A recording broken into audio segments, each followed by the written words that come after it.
Fala, torcedor tricolor. São Paulo está classificado para a semifinal do Campeonato Paulista. São Paulo e Palmeiras na semifinal. Vamos acompanhar aqui o pós-jogo, pessoal, falando sobre a vitória do São Paulo, repercutindo aí essa vitória. Gol marcado pelo Caleri. Créditos aqui na descrição e ESPN Brasil.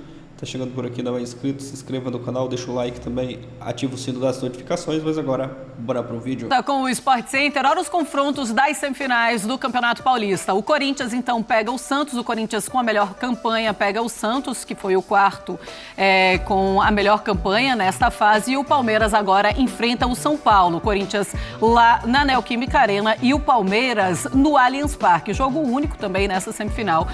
Duas partidas apenas na grande final. Vamos mostrar para vocês, então, os melhores momentos de São Paulo 1, Novo Horizontino. São Paulo só consegue abrir o placar e fazer o único gol do jogo no segundo tempo. E no primeiro tempo passou sufoco, sim. O torcedor não estava gostando. Zubeldia estava pressionado e já estamos mostrando, então, o lance do gol. Caleri tocou no Caleri e ele fez o gol. Aliás, os três, o trio ali da frente, funcionando muito bem. Fala, Léo Bertozzi, tudo bem? Boa noite. Tudo bem, Marcela. Boa noite, companheiros, boa noite, fã do esporte. Os quatro grandes na semifinal não acontecia desde 2019, 6 anos depois, e coincidentemente as mesmas semifinais daquele ano. Vamos falar muito sobre o futuro, mas falando sobre o jogo que terminou agora no Morumbis, vitória com atuação coletiva ainda abaixo do que o São Paulo tem potencial para apresentar, e já apresentou, por exemplo, naquele clássico com o Corinthians, mas merecida. Não dá para dizer também que sofreu muito, e o privilégio de ter jogadores do nível que o São Paulo tem é que eles podem, num momento, transformar o jogo em algo mais simples. A gente viu agora ali a jogada do gol, e ela parte primeiro da boa participação do Enzo roubando a bola. Sim. Depois do Oscar, que faz o lançamento, e ele faz o lançamento porque sabe que o Lucas tem condição de chegar, e o Lucas servindo o Caleri, quer dizer, os três peças ofensivas do São Paulo combinando muito bem. Acho que o Zubeldia tem que trabalhar daqui para frente para que essas combinações possam acontecer mais vezes e com mais naturalidade, porque o São Paulo tem uma possibilidade de contar com jogadores de um nível, especialmente Oscar e Lucas, que quantos times tem no Brasil, né? Então, acho que o torcedor que espera mais do São Paulo tem razão em esperar mais, porque o São Paulo pode oferecer mais. Agora, como era um jogo traiçoeiro, jogo único, em que o São Paulo, inclusive, foi eliminado ano passado, aliás, o São Paulo vinha de 2 anos de eliminações nessa fase contra times de investimento muito inferior e nos pênaltis, eu acho que fica aquele respiro de alívio. Porque por mais que seja dolorido ser eliminado num clássico, ok, pode acontecer. É menos pior, não moralmente para o torcedor, mas como avaliação do desempenho no campeonato. Então agora é projetar o que vem pela frente, mas eu acho que o São Paulo tem um caminho, pensando na temporada como um todo, para melhorar, para evoluir. Por enquanto, bastou para chegar à semifinal.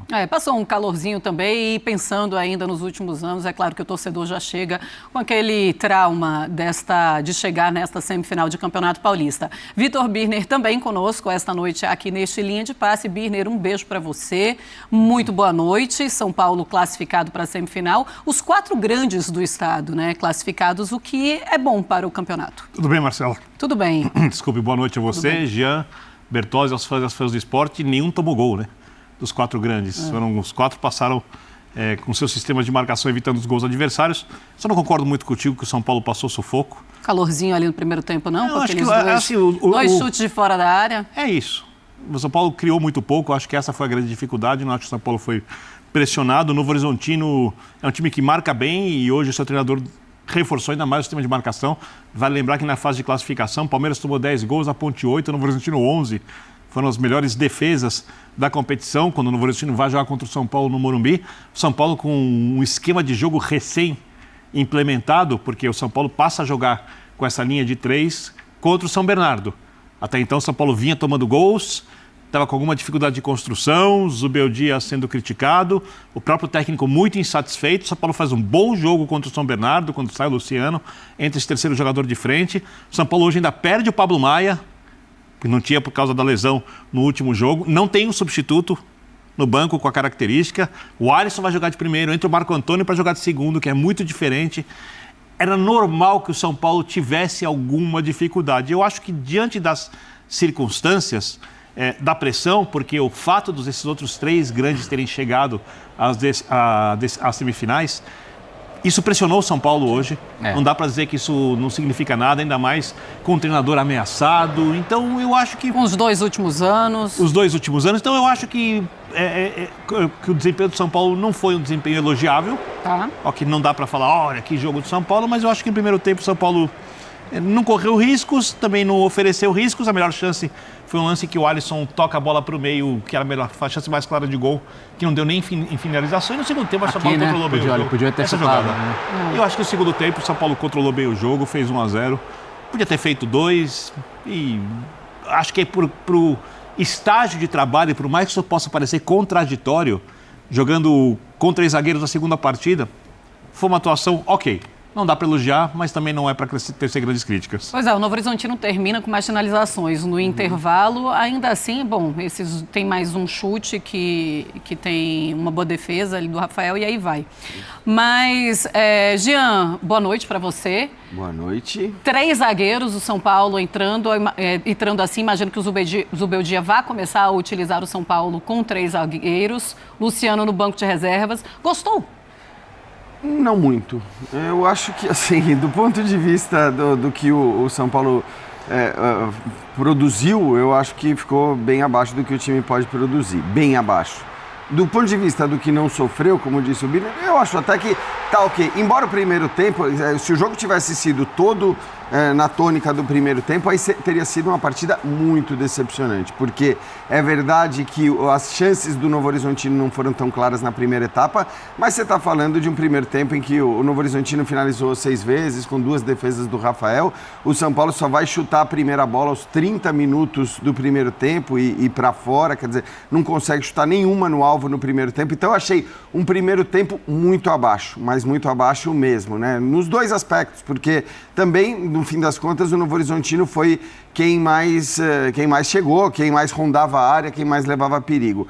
No segundo tempo, eu acho que a coisa mudou completamente. E não estou falando por causa do gol, que sai até num contra-ataque, né? E um contra-ataque que não era normal naquele momento, porque no segundo tempo o São Paulo tinha mais domínio, o São Paulo voltou com uma outra postura. Então, eu acho assim, estaria tudo muito ok se o São Paulo tivesse jogado da maneira que jogou o segundo tempo, aqueles minutos iniciais, antes mesmo do gol sair.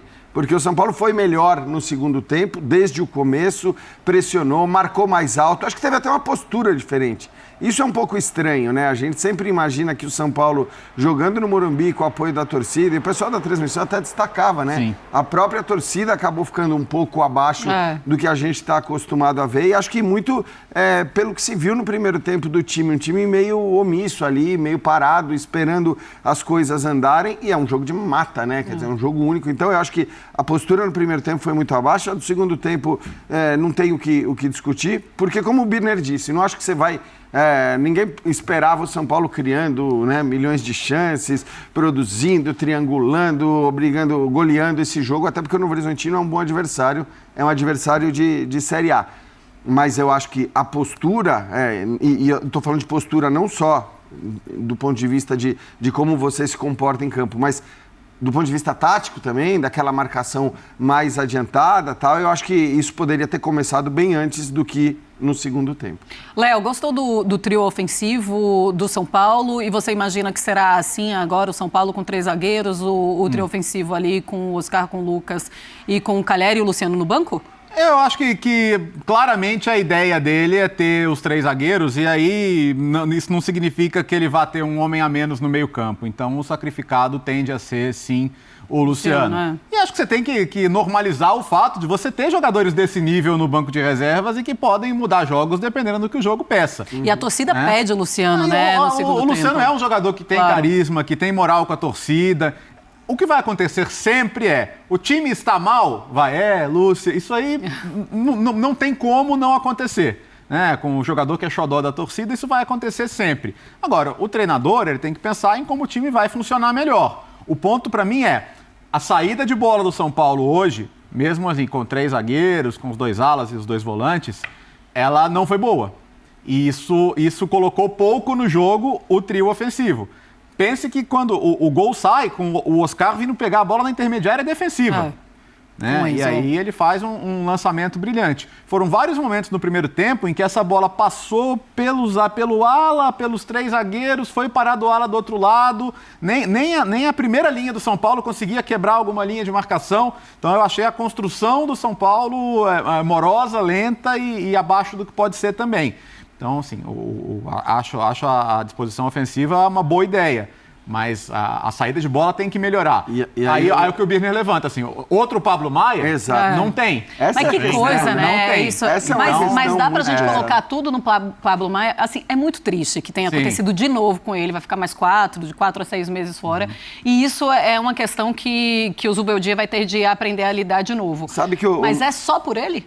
Eu acho que, não assim, ele tinha estava encontrando um caminho e óbvio que para esse esquema, pelo que o Léo falou, o Pablo Maia era muito importante. E o Marcos Antônio, ele na Lazio não jogava muito por isso, porque ele não tem a capacidade de fazer esse mesmo trabalho que o Pablo Maia fazia. Então, óbvio que não é uma reposição à altura, pode ser que ele evolua, que ele consiga jogar melhor, mas, enfim, essa era a argumentação até para ele não jogar tanto na Lazio, né? Nunca chegou a ser titular lá. Então, acho que acaba sendo um problema muito grande neste sistema, né? Em que você vai depender mais de alguém com essa capacidade de criação, sair jogando e, sobretudo, acionar os caras na frente. Porque acho que a escolha dos 3 é completamente compreensível. Ontem a gente falou tanto do Corinthians, que, para jogar Garro, o Memphis e o Yuri Alberto, você vai ter que deixar mais um no meio campo lá, você não pode querer jogar num 4-2-3-1 com esses 3 e colocar mais um cara aberto, tá? Não dá.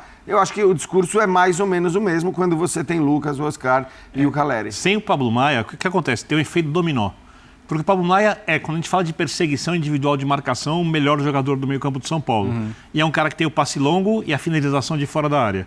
Como o São Paulo não tem um outro primeiro volante à disposição, o Luiz Gustavo talvez volte para a semifinal, é diferente do Pablo Maia, mas pelo menos é um jogador que se posiciona bem, marca bem, tem uma jogada aérea forte, tem liderança, que o São Paulo sente falta. Depois da saída do Rafinha, o Luiz Gustavo vai se transformar no principal líder do elenco do São Paulo.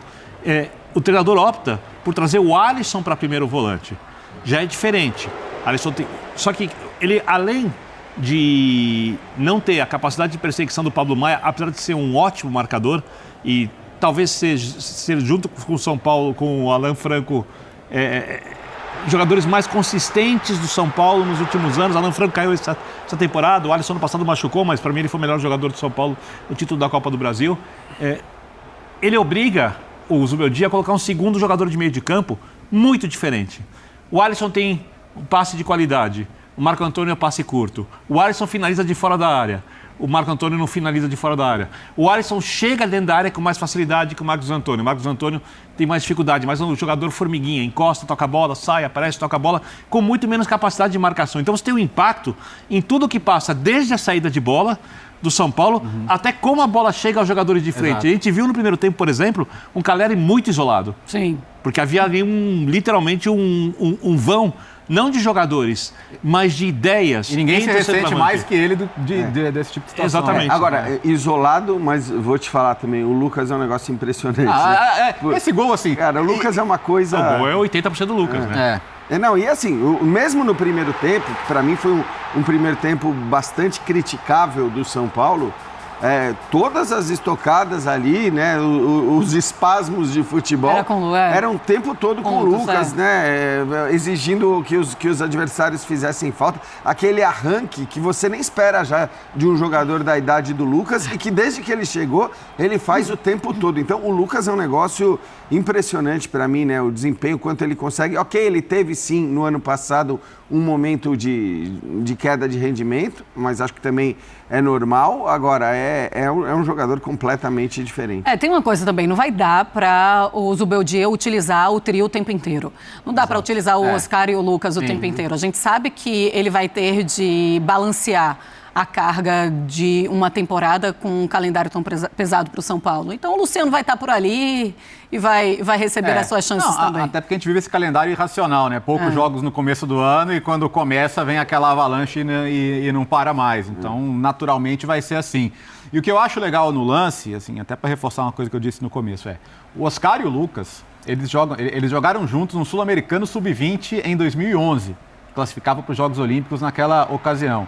Então, assim, o entendimento, embora sabe, ele já estivessem, assim, tem origens também dentro do São Paulo, sim. Então eles... Cara, assim, um sabe como funciona o outro. O Oscar dá esse passe porque ele tem absoluta certeza que o Lucas vai chegar nessa bola. Então, assim, se é outro jogador no lugar do Lucas, ele não arrisca esse passe. E o jogador também não chegaria. E o jogador também não chegaria. Então é aquela coisa da formação das relações dentro de um time e entre jogadores inteligentes, que é uma coisa difícil de obter no futebol e que só jogadores...